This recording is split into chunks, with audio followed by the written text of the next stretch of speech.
So today I'm going to introduce you to the skew by way of turning a pen.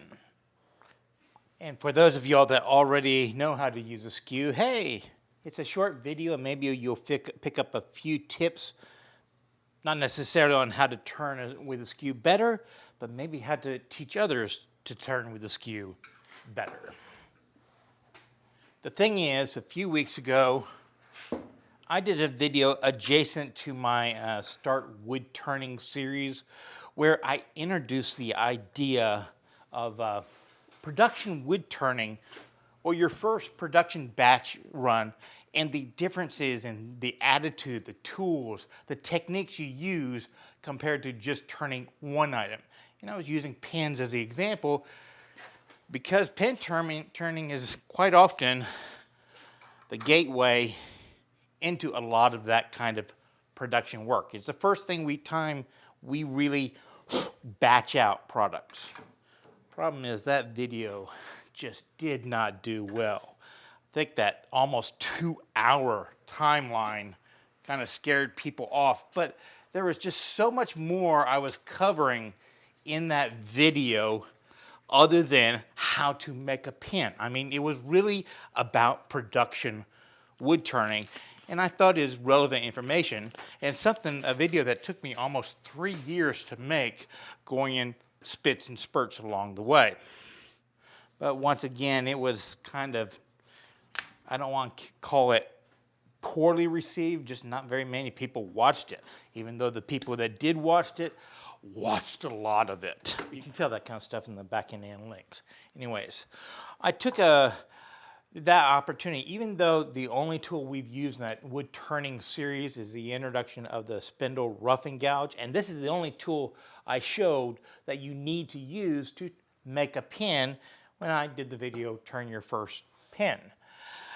But I took this opportunity to introduce the skew to y'all, the beginning wood turner, because of the unique aspects of turning a pen. Not only in the production run, there are a lot of reasons why this is the best tool in production work of making pens, least of which is just layout alignment. But as far as just getting into using the skew, a pen is something that you turn really fast, and it starts out square. So a lot of times you're turning wood, then you're turning air, wood, air, but that interval in between those two cycles is really, really quick. So the movement feels like solid wood, but there's an opportunity for the wood to release. That way catches and stuff aren't that scary. And there's kind of a training wheels aspect to it. If your technique isn't perfect, it just seems kind of to work, but it works in a way that kind of leads you to using the perfect technique. So that's why I chose this opportunity, or that opportunity, to introduce a skew. And the skew is the only cutting tool we use in the production run of those pens. Now I need to take this time to say, you know, if y'all have watched my series in the past, my favorite skew is this big old Allen Lacer one. It's almost a sword. It's like 2 inches wide, and I use that for most of my turning because a lot of times these chair legs, you know, banisters, that kind of stuff, bigger turnings. All my thinner stuff, you see me use this 1-inch skew, and this is my primary tool for a lot of the stuff I sell because it's a smaller diameter. It just kind of works right and it feels comfortable in my hand. I just really do like it. I am going to break from that, and I use a 3/4 inch skew, and I explain why in the video for turning pens. It has to do with layout, and a lot of times in production work you don't necessarily choose the perfect tool, you just use a tool that works best. And in the design of my pens, which have a very specific shape, and I give reasons for this shape in that video, but you might notice that there is a crest on both of those curves. That crest is basically 3/4 of an inch for the center portion, which just so happens to be my tool. So I actually use the width of the tool as a layout device to save time in getting my proportions just right. I can just look at the tool and go. I only mention that now because some of some yokels who have watched me for years are going to point out that, hey, you said you never use a narrow skew. Well, I really don't, except for pens, for the reason I discussed in the longer video, just saving time today. But we are only going to do one cut with a skew to make the entire pen. A skew is a foundation tool. I've talked about that in my 4 cuts video right there. You can do a planing, peeling, slicing, and scraping cut with the skew. All we are going to be doing is using the planing cut. And what's cool about it is not only is the pen, the square shape of the pen starting out, training wheels, just doing a production run of pens gives you a lot of practice with that planing cut. So it's just kind of built in learning opportunity if you want to do it that way. So anyways, here's some basics of using the planing cut. For the most part, when people tell you that you're going to be cutting with a skew, they tell you want to be cutting on the bottom half. So if you were to divide the skew up into halves, you know, if you're cutting, the bottom half would be the lower half. So if you're cutting this way, you're cutting on the lower half.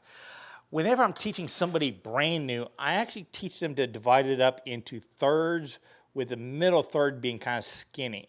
So basically what I'm saying is, you know, divide it up here and kind of like that. And it doesn't matter the size of the skew. You just kind of want to get it with a skinny center section. And that center section right here is kind of what I call the no-go zone. You can get into there a little bit and it won't get too scary, but if you stay out of that, you're going to enjoy your experience with the skew a lot more. And what we're going to be doing is whenever we turn a thing, notice that the lower portion is down here. So that's the portion I'm going to be engaging going this direction. So we touch the tool to the tool rest, we touch the bevel right there to the tool, to the wood, and then we slowly lift up until we engage the blade, and we're engaging it in that bottom section right here. If you want to go the tip point, it's the same exact thing. Touch a tool, touch a bevel, and then engage the bottom section right there.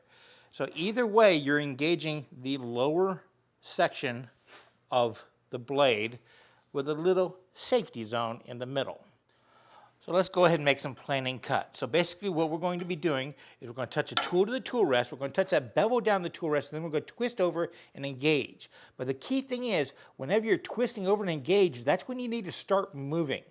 You always want to have the skew moving, because if you stop on the tool rest down here, what's going to happen is the blade's still going to want to be cutting, and it's going to want to dive in, and that's when you get that kickback. The secret for having a nice, smooth cut is to pretend like the wood isn't spinning, and you're having to keep it moving to keep it cutting like that. So basically, we're going to start it up. Oh, you might notice that the tool rest is a little bit higher than when you're using like a spindle gouge or a spindle roughing gouge, the tool we've already used. I just feel a little bit more comfortable engaging the wood at about the 2/3 level instead down more towards the 90% level. So here we go. I'm going to start up the lathe, and I'm going to turn it fairly fast. How fast, I don't really know, because my lathe doesn't have a digital speedometer. And I'm going to come over, and starting at the end, I'm going to touch a tool to the tool rest, touch the bevel down to the wood, begin moving and twisting into the cutting action. And there we go. Notice I am cutting right up in the middle of my safe zone area, which is on the lower third. Also notice I'm constantly moving. So here we go again. Twist in. There we go. Now you could cut off of that point, and notice that little halo that comes up. That just tells you you're cutting off the tip instead of planing. The other thing you need to notice is the wood is rotating this way. So right now I have my ruler at 90 degrees. Well, my blade itself is actually about half the angle. So wherever I'm touching the wood, that interaction point is about 45 degrees. And the advantage of the skew is you can change that up to make it almost parallel or extreme, depending upon the wood species, and that's a feel you will get. So here we go. Crank it up. I come back over and we just start working the wood. Work it the other way. And I'm always working down. I'm never lifting up.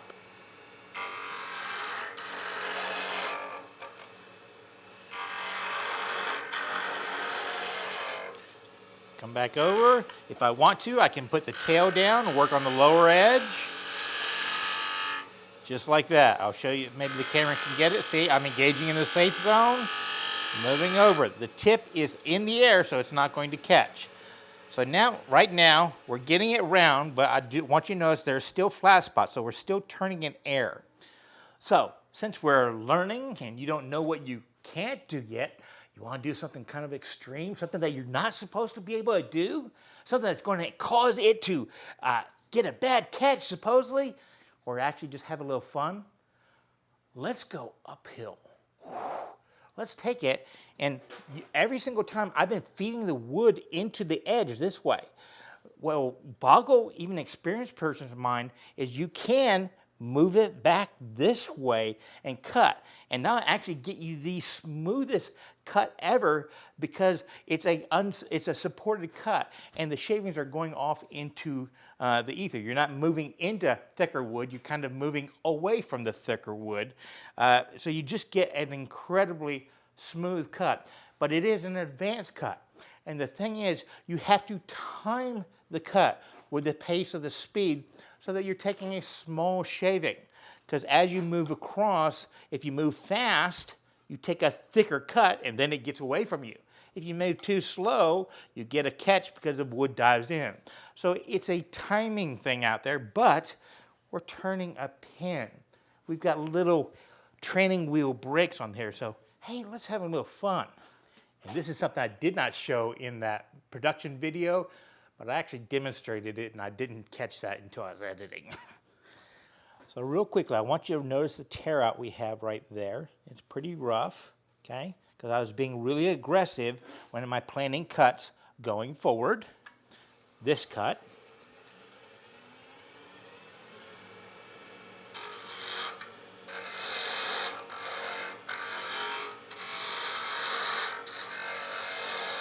But now I'm going to go backwards. I'm going to do it at a very even pace. And you'll notice a difference in shavings. Right here, you see the shavings coming off. Now watch these shavings coming off, okay? They're more curly cues. They're more like the shavings you get from a plane. So when you are roughing out a pen, one of the faster ways to do it is to go both ways. Come down one direction and then come back for fun.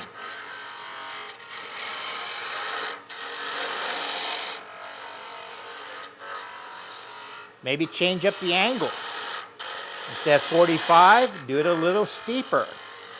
But I'm always engaging in that bottom third.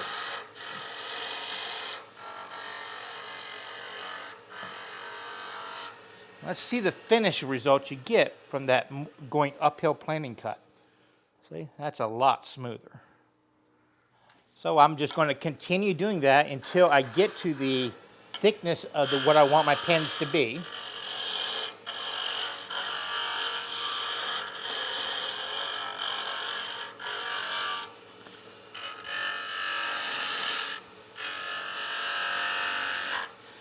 A little bit thinner.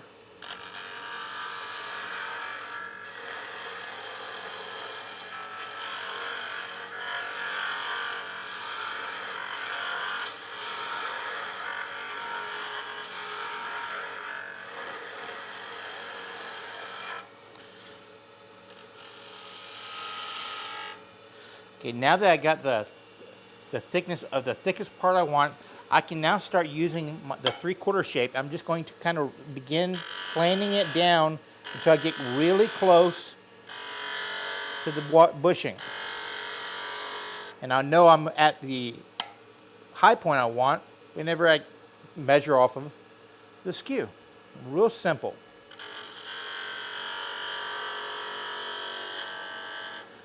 Do it the other way if I want.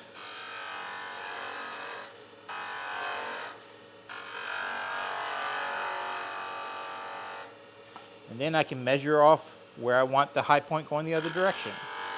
And you can do this either way, it doesn't really matter.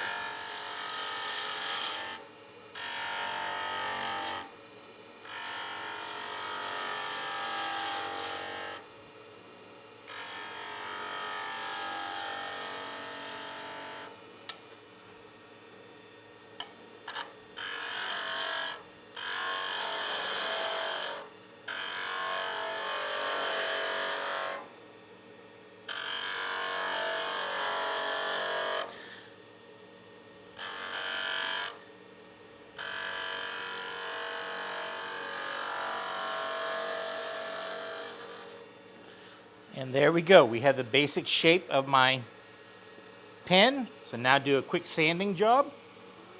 I typically reverse it, so I'm sanding away from myself. And there we go. Then it's just a matter of quickly going through the grits. Making sure you go with the grain as you work your way through it. And finally, we are on the 400 grit. That's about as high as I go. Once again, I'm got the lathe going reversed. I have not gone the other way, so now I'm going to take it and reverse it in the normal direction. So I kind of reverse the grain pattern, take off the fibers, and then I will stop it and sand with the grain. And there we go. Call it quits. I now have my pen, the shape I like it, pretty much off the skew with very, very little sanding. So if you've been making pens for a long time or you're just now starting out, I highly suggest trying it with a skew. If for no other reason, it's good practice and a pen offers you training wheels. Hope you got a little bit out of this. If you want more details like this, please go check out those other videos I mentioned earlier. I'll put links down below. Y'all be safe, have fun, and remember, it's always worth the effort to learn, create, and share with others.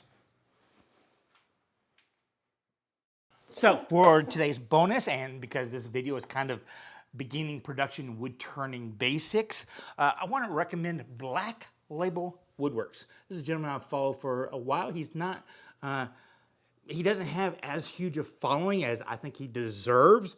His videos are not as verbally detailed as mine are, but his videography and his demonstration skills are very good. His techniques are on par, and I like the fact that a lot of the stuff he does kind of targets the art market production wood turners out there. So go check him out, Black Label Woodworks on YouTube.